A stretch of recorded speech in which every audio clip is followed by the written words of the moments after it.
já pode.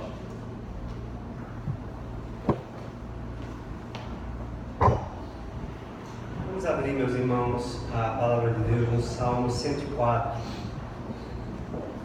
Nosso tema agora é a visão cristã do mundo.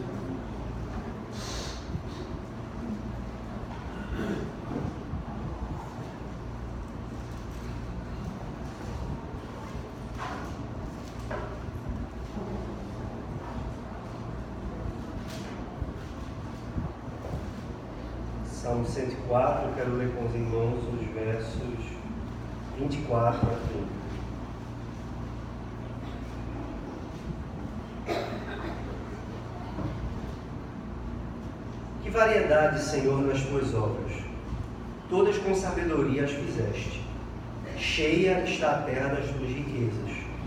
Eis o mar vasto e imenso, no qual se movem seres sem conta, animais pequenos e grandes. Por ele transitam os navios e o monstro marinho que formaste para nele folgar. Todos esperam de ti que lhes deis de comer a seu tempo. Se lhes dás, eles o recolhem. Se abres a mão, eles se fartam de bens.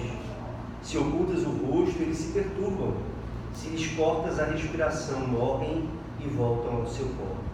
Envias o teu espírito, eles são criados e assim renovas a face da terra. Amém. Irmãos, aqui nós chegamos ao que seria o ponto central dessas nossas palestras. Cosmovisão é visão de mundo. Então, nós temos subido um caminho até aqui e agora nós chegamos aonde nós queríamos chegar. Falamos de Deus, falamos de quem nós somos e agora nós precisamos pensar um pouco sobre o que é de fato o mundo no qual nós vivemos. Como é que esse Deus que é luz e que nos criou para refletir a sua imagem, ilumina o mundo que Ele mesmo criou para nos mostrar o que é esse mundo e como nós devemos viver nele? Essa é a pergunta que nós queremos entender um pouco melhor agora. Quando nós pensamos nos Estados Unidos, na história norte-americana, os Estados Unidos são conhecidos por muitas coisas. Eles são conhecidos pelo seu pioneirismo em várias áreas da ciência e da tecnologia. Mas, se existe uma área do conhecimento em que os americanos não são muito famosos, é na filosofia. Não sei se tem gente aqui da filosofia, mas os Estados Unidos não são famosos por grandes filósofos. Há muitos grandes filósofos na Europa, há grandes filósofos em outras partes do mundo, e geralmente nós não associamos os Estados Unidos a um país com uma forte tradição filosófica. Mas há duas exceções importantes. Um homem chamado Benjamin Franklin, talvez você já tenha ouvido falar, e outro homem, esse certamente vocês já ouviram falar, chamado Jonathan Edwards. Coisa curiosa e quem me chamou a atenção foi um autor chamado George Marsden, no livro da biografia de Edwards, que ele escreveu e foi publicado pela editora Fiel, é que esses dois homens foram contemporâneos, eles viveram o mesmo período da história norte-americana. Jonathan Edwards nasceu em 1703, Benjamin Franklin nasceu em 1706, então eles tinham apenas 3 anos de diferença. E eles viveram basicamente uma vida muito parecida, eles foram para a universidade basicamente com a mesma idade, eles tiveram uma criação cristã de certa forma semelhante, mas eles seguiram caminhos muito diferentes na sua maneira de enxergar o mundo. Franklin se tornou um grande filósofo, defensor da visão de mundo racionalista. Franklin ficou impactado pelo iluminismo que estava acontecendo lá na França e na Europa como um todo, e ele passou a refletir sobre o mundo a partir dessa perspectiva iluminista. E se você lê algo das obras de Benjamin Franklin, você vai ver a ênfase que ele traz na virtude moral como caminho para se tornar um bom cidadão. A fonte dessa virtude moral, segundo ele, é a razão. Então é por meio da razão, é por meio do desenvolvimento do intelecto que o mundo vai se desenvolver e alcançar o progresso que ele está destinado a ter. O iluminismo, se os irmãos não sabem, o iluminismo é uma ideologia não apenas política, mas filosófica, que tem uma visão de mundo muito peculiar e que acredita no progresso da humanidade até um estágio de bem-aventurança. Os iluministas chegaram a dizer que o progresso pela razão levaria a um mundo em que não haveria nem mesmo catástrofes naturais, porque os homens seriam capazes de impedir que essas catástrofes acontecessem por meio do seu intelecto. E Franklin adotou essa visão de mundo e passou a acreditar que a razão política, a razão moral, era capaz de levar o mundo a um estágio virtuoso, um estágio de virtude. Já Jonathan Edwards seguiu um caminho diferente. Os dois tiveram uma educação no lar cristão, mas Edwards foi criado por um pai muito piedoso, por uma família muito piedosa, e ele veio a ter o mesmo contato que Franklin teve com o iluminismo, só que em vez de abraçar esse iluminismo e de virar um iluminista, Edwards se tornou um defensor da fé cristã contra as ameaças do iluminismo. Edwards passou a defender que qualquer virtude que exista no mundo é resultado da graça de Deus, é resultado da salvação em Cristo Jesus.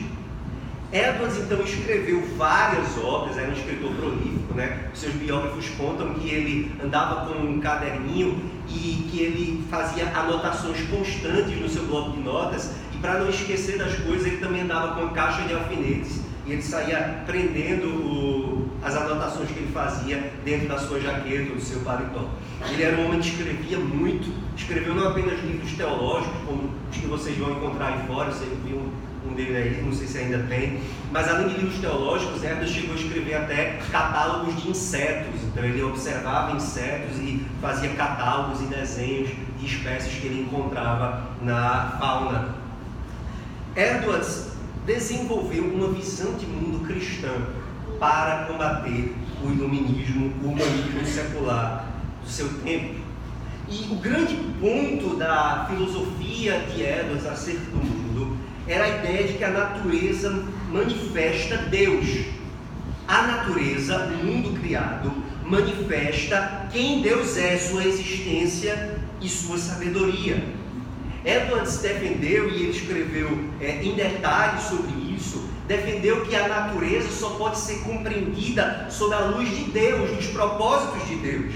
Edwards escreveu que a natureza ela é ontologicamente dependente de Deus. A natureza foi criada para expressar os atributos de Deus, para comunicar verdades sobre Deus para os homens.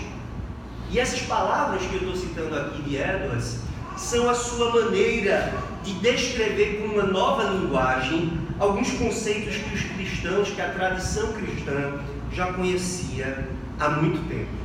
Edwards expressou numa nova linguagem verdades bíblicas que os grandes teólogos da história cristã já tinham enfatizado. A ideia de que o mundo mostra, a natureza, a criação, mostra quem Deus é, mostra a verdade sobre Deus e só pode ser compreendido se a luz de Deus brilhar sobre nós.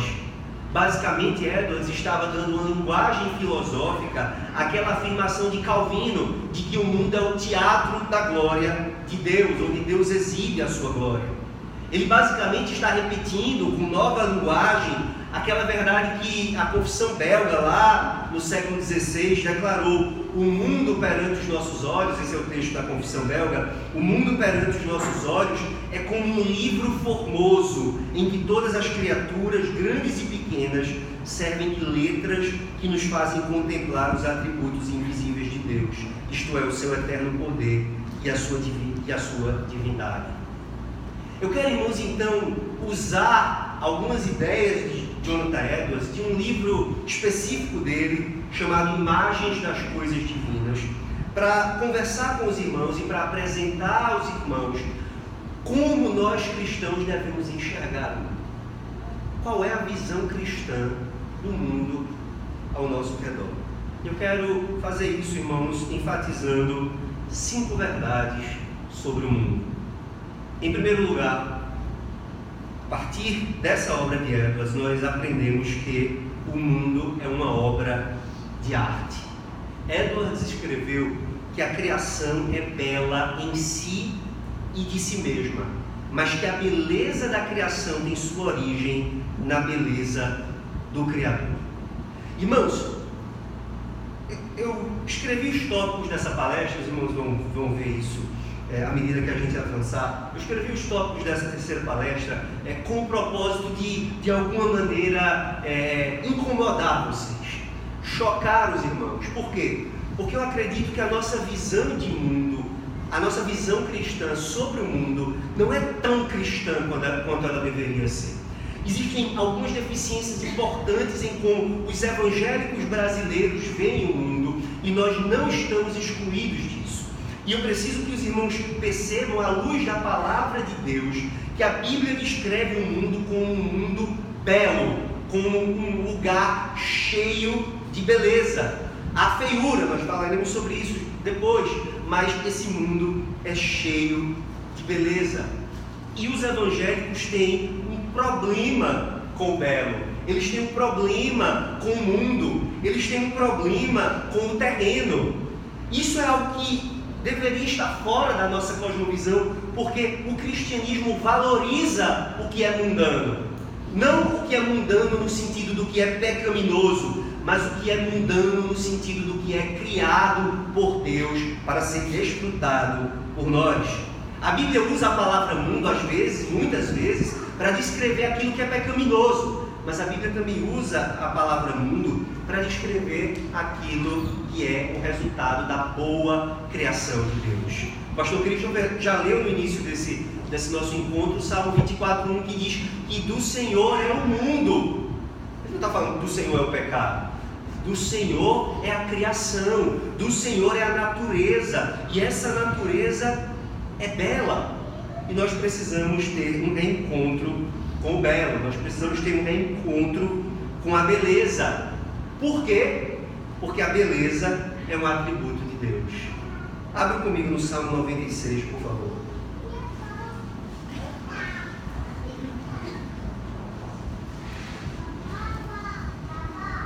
Salmo 96, verso 6.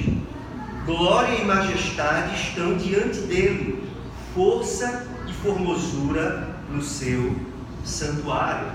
Quando nós pensamos no templo da antiga aliança, esse templo era cheio de obras de arte, né? E a Bíblia enfatiza, quando Deus dá a Moisés a imagem do tabernáculo, o projeto do tabernáculo, Deus enfatiza que aquilo deve ser feito com obra de artista, com esmero.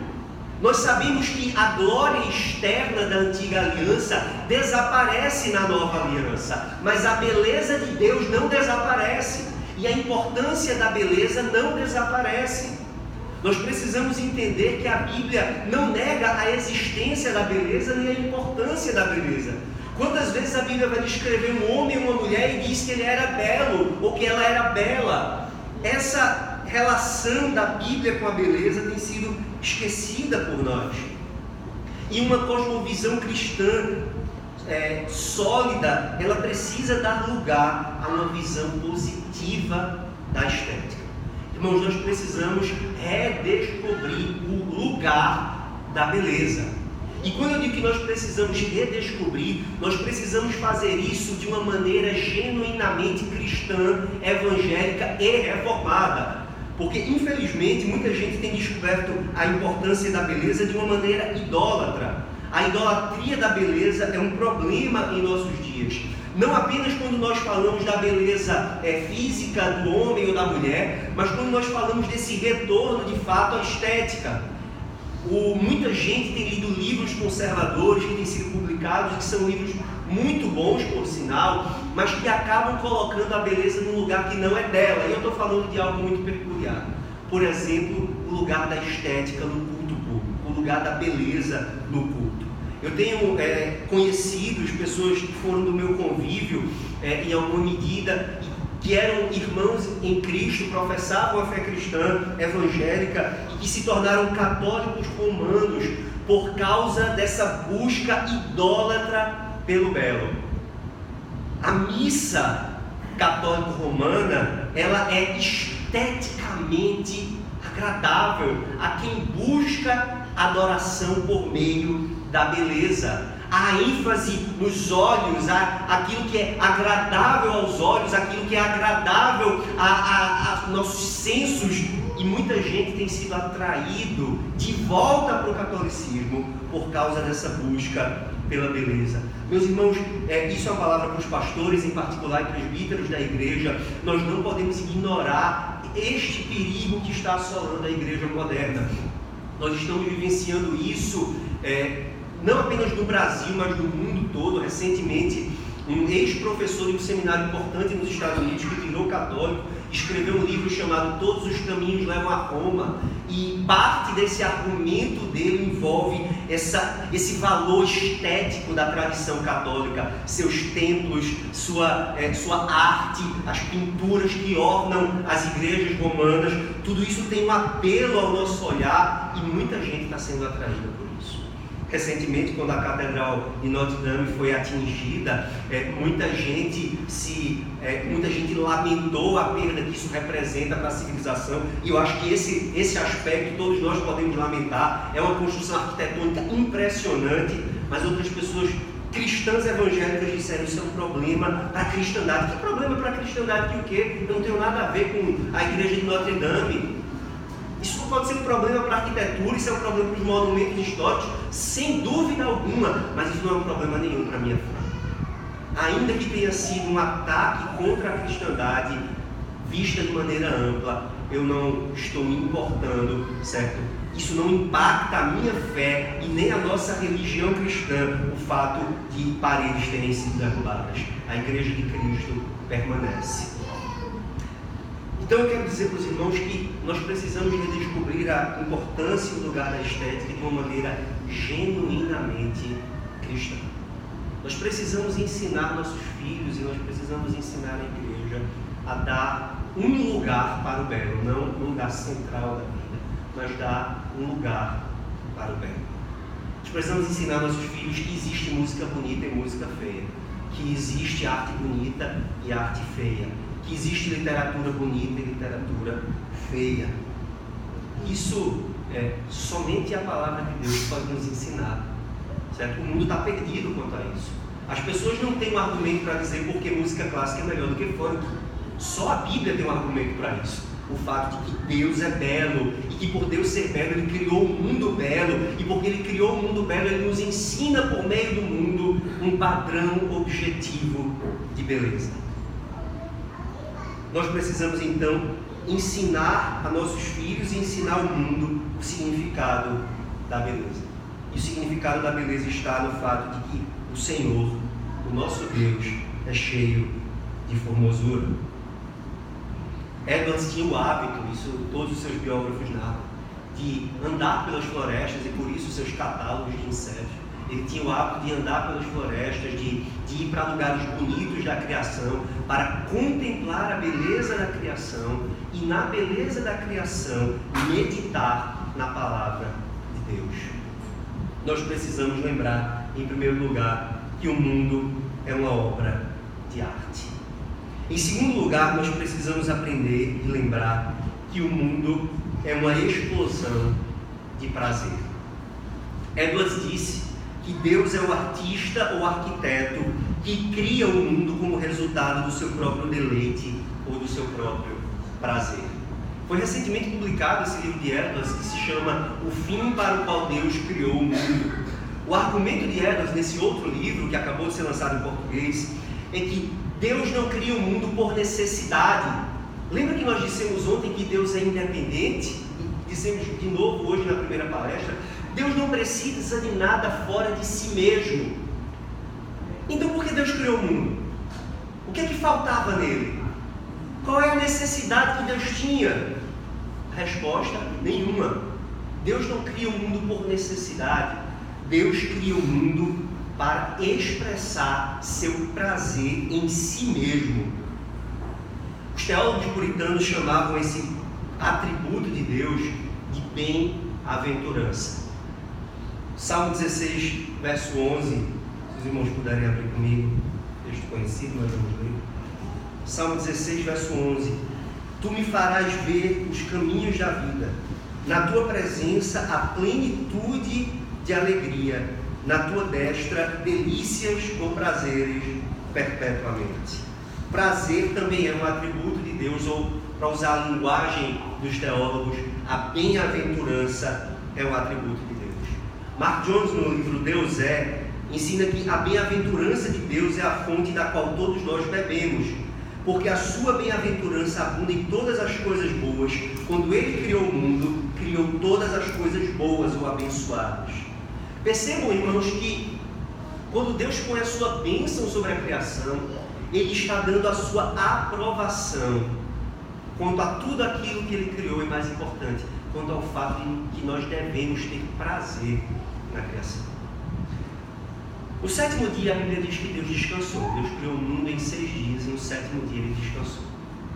Deus estava cansado? Seu braço estava doendo? Por que Deus descansa no sétimo dia?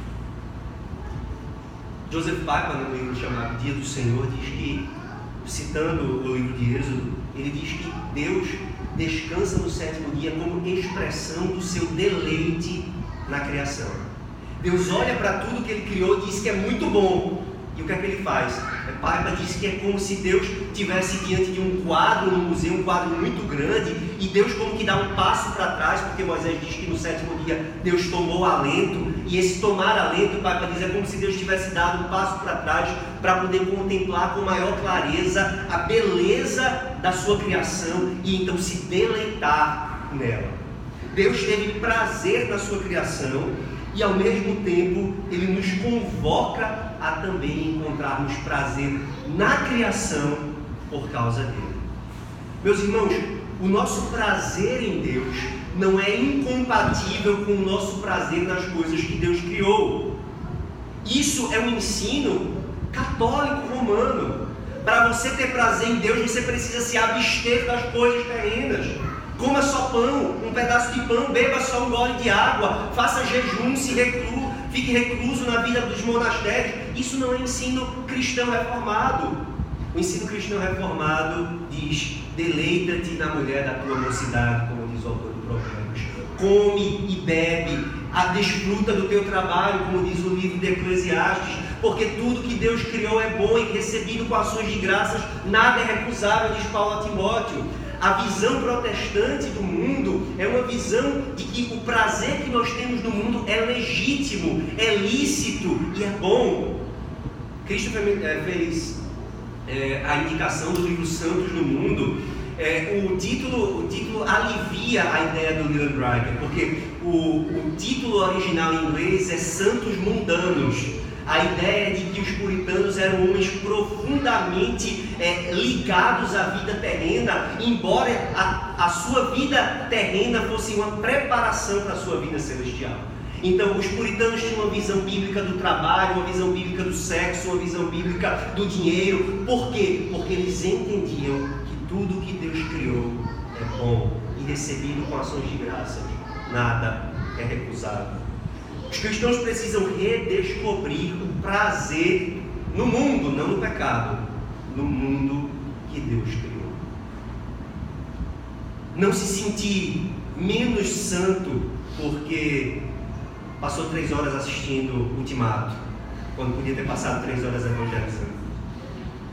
Eu estou falando isso porque eu vi uma discussão sobre isso no Facebook. Alguém postou que as pessoas passam 3 horas assistindo um filme no cinema em vez de passarem 3 horas evangelizando. Ora, isso é tolice, isso é uma bobagem dizer que nossa vida inteira não tem momentos de prazer, não tem momentos de descanso, não tem momentos de deleite. Isso é o contrário do que a Bíblia ensina que deve ser a nossa vida. Nós devemos evangelizar, nós devemos participar do serviço na igreja, nós devemos amar os perdidos, nós devemos nos interessar pela alma das pessoas, mas nós também devemos olhar para a criação de Deus e dizer: assim como o Senhor teve prazer na sua criação, eu também vou ter.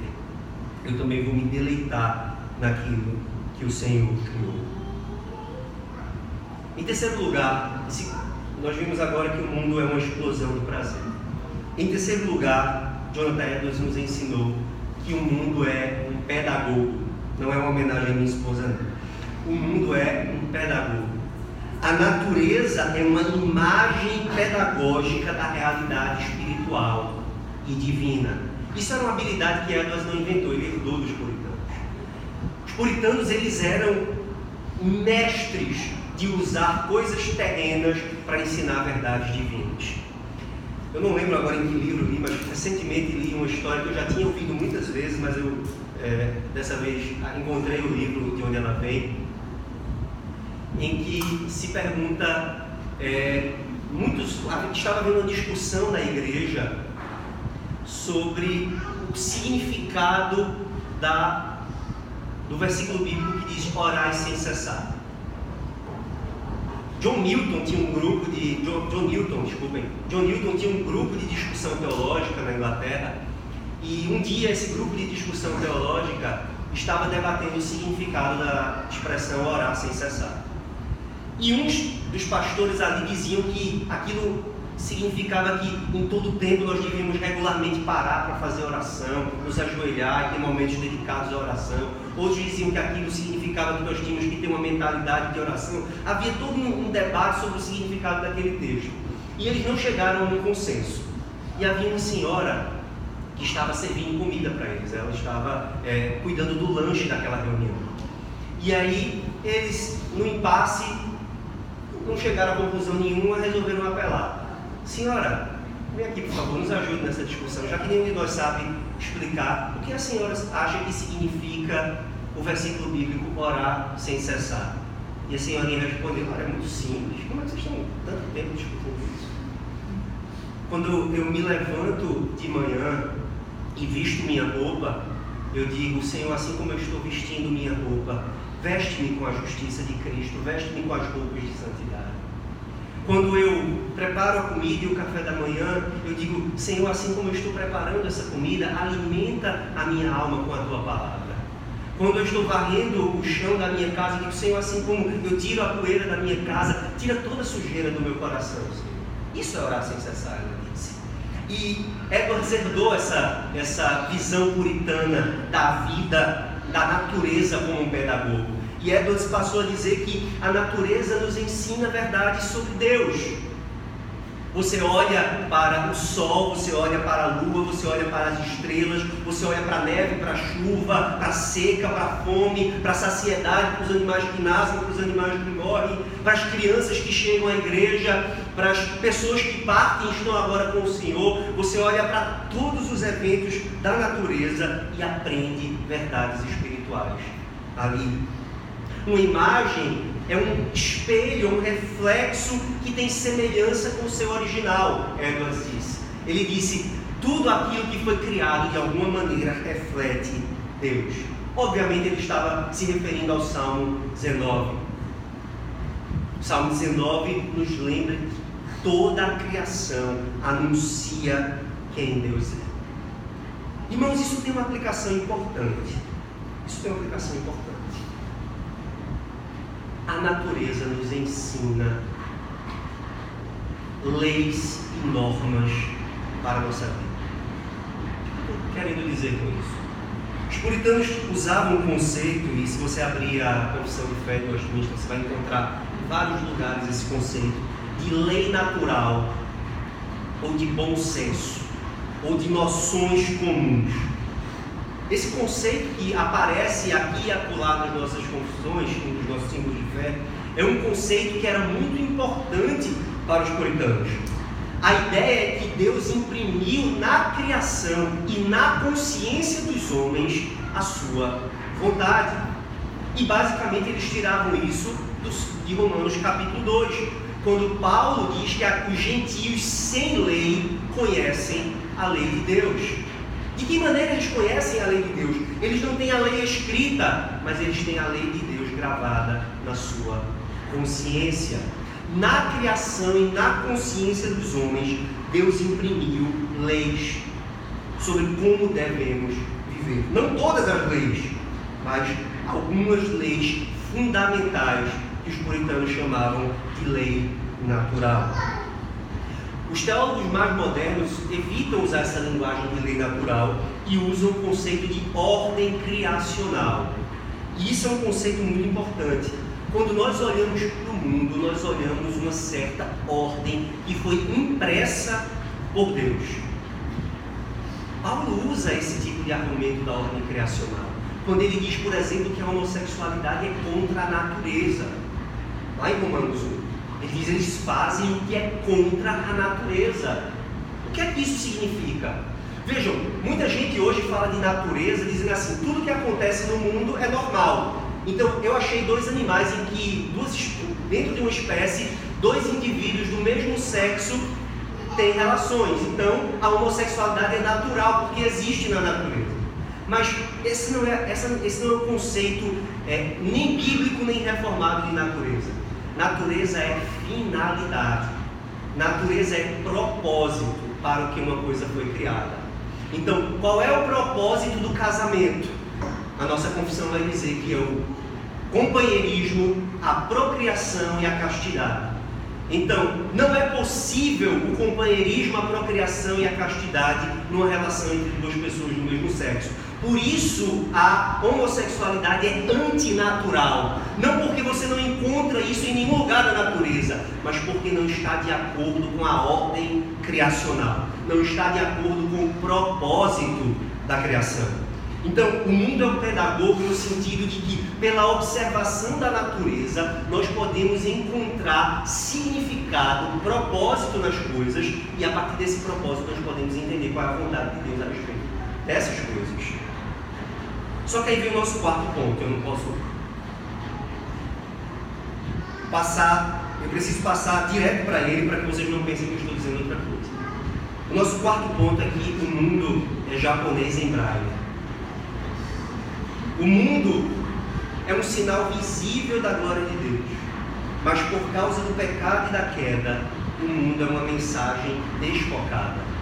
A natureza nos ensina sobre Deus, mas por causa do nosso pecado, nós não somos capazes de ver com clareza aquilo que Deus está ensinando sobre a sua vontade. Lembra que eu disse ontem que, segundo Calvino, nós precisamos de um duplo milagre? Deus precisa enviar a sua luz e precisa nos dar olhos para ver.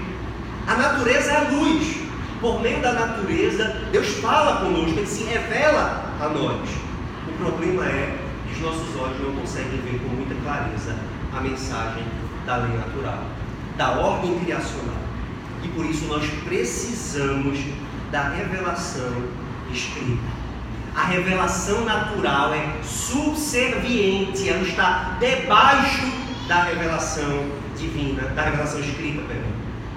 Não porque elas ensinem coisas diferentes, não porque elas ensinem coisas contraditórias, mas porque a mensagem que a revelação natural traz é menos clara e a revelação escrita é mais clara. Então nós precisamos dessa revelação mais clara para nos ajudar a ver essa revelação menos clara.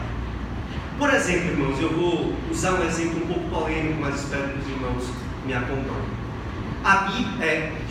Nós podemos olhar para a natureza, nós podemos olhar para a vida ao nosso redor e pela ordem criacional podemos perceber que homem e mulher têm papéis diferentes na família, na igreja e na sociedade.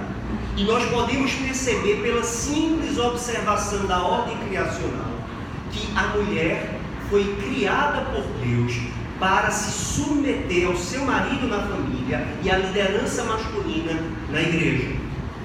Nós poderíamos ver isso claramente pela simples observação da natureza.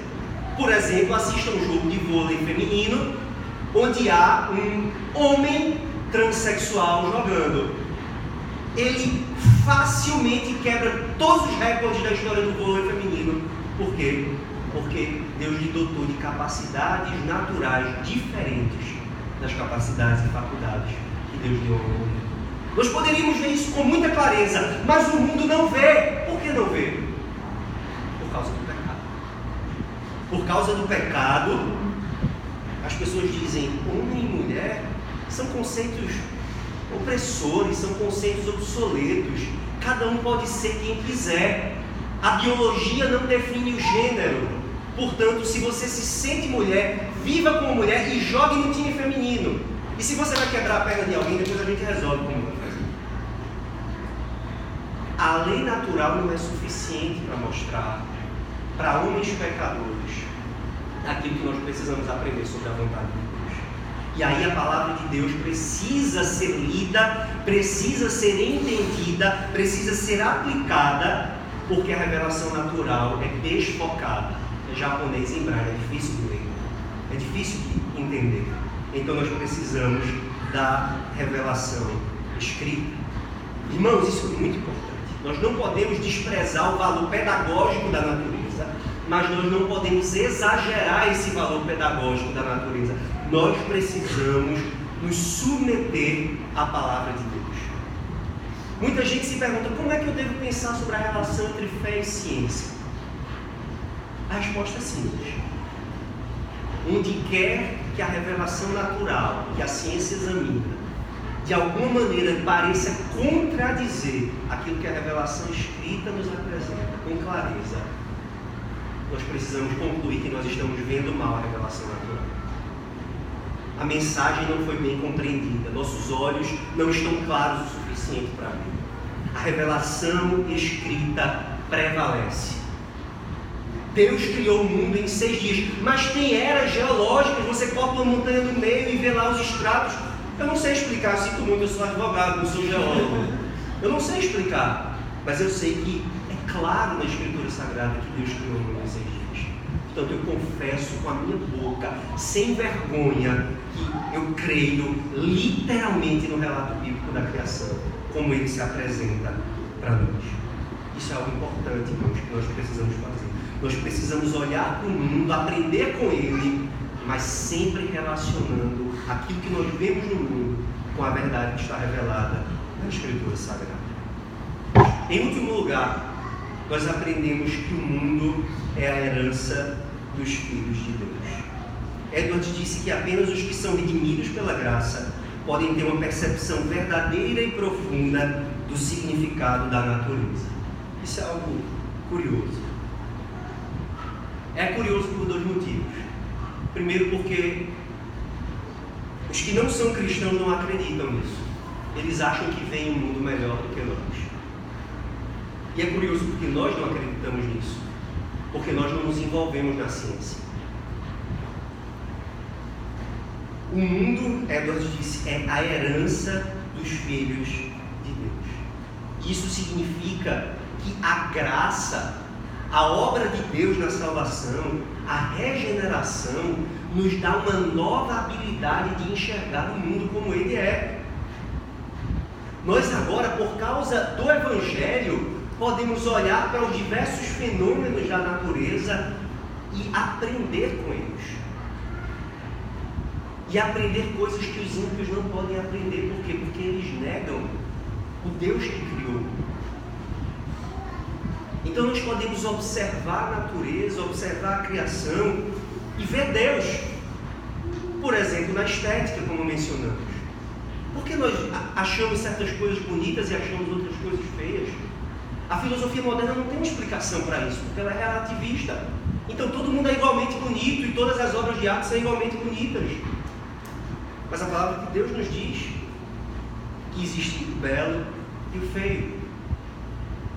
Quando a gente pensa em direito, por exemplo,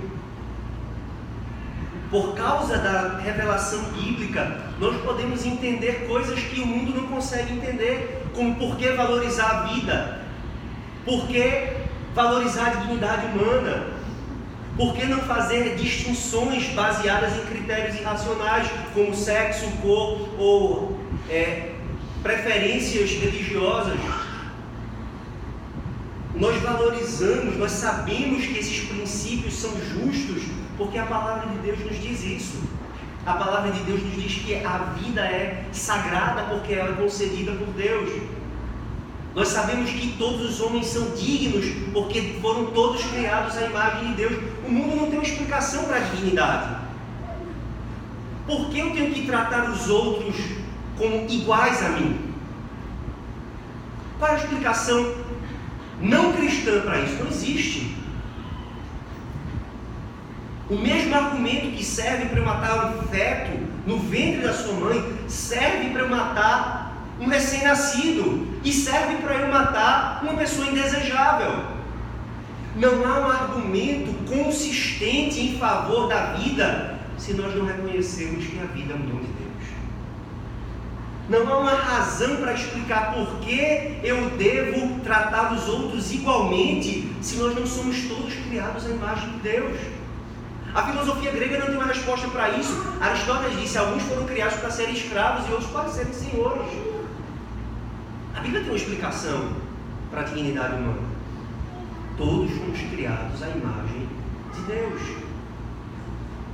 Então, quando Edwards diz que o mundo é a herança dos filhos de Deus, ele está enfatizando que nós temos agora uma tarefa para com o mundo. Nós temos uma missão que não é apenas evangelizar o mundo, mas é trazer o mundo inteiro em submissão ao Senhor de Cristo. Cada um na sua tarefa. Um jardineiro fazendo um belo trabalho de jardinagem. Um advogado buscando a justiça onde ela estiver. Um médico procurando proteger a vida e a saúde do seu paciente. Um engenheiro garantindo a segurança das pessoas que transitam pelos edifícios que eles projetam. Uma professora garantindo que o conhecimento verdadeiro seja transmitido aos seus alunos. Isso é missão nossa. Curiosamente, muitos cristãos acham que isso não é a tarefa deles. A tarefa deles é participar dos cultos, dar o dízimo, é participar das atividades de oração da igreja, e no mais eles fazem o que eles querem da vida deles, porque é uma vida passageira, a gente vai só passar, literalmente. Quando na verdade a linguagem que os teólogos do passado usaram é que nós devemos despojar o Egito enquanto passamos. Nós devemos ajuntar tesouros para o Senhor. O livro de Apocalipse termina, e eu quero concluir com isso, termina dizendo que todos os reis da terra vão depositar suas coroas aos pés de Cristo. Isso significa que todas as realizações do poder humano serão colocadas aos pés do Senhor no último dia. Os cristãos precisam entender a sua vocação no mundo. Eu não posso dizer a vocação de cada um de vocês. Sei que há pedagogos, sei que há engenheiros, sei que há advogados, sei que há servidores públicos, imagino que haja donas de casa. Cada um de vocês tem uma vocação no mundo. E vocês precisam servir a Deus servindo o mundo nas suas vocações. William Perkins, o puritano, pai dos puritanos, para ser mais exato, disse que a nossa vocação consiste em encontrar uma maneira dada por Deus a nós de servir a Deus segundo os homens. Qual é a sua vocação no mundo? O mundo é sua herança, mas você não faz com essa herança o que você quer, porque no último dia você vai depositar aos pés do Senhor. O que é que você vai fazer como cristão nas diversas áreas da sua vida? Amanhã é o dia do Senhor, você vai estar aqui. Amanhã é o dia do Senhor, você vai estar na igreja cultuando o Senhor. Mas de segunda a sábado, como você serve a Deus?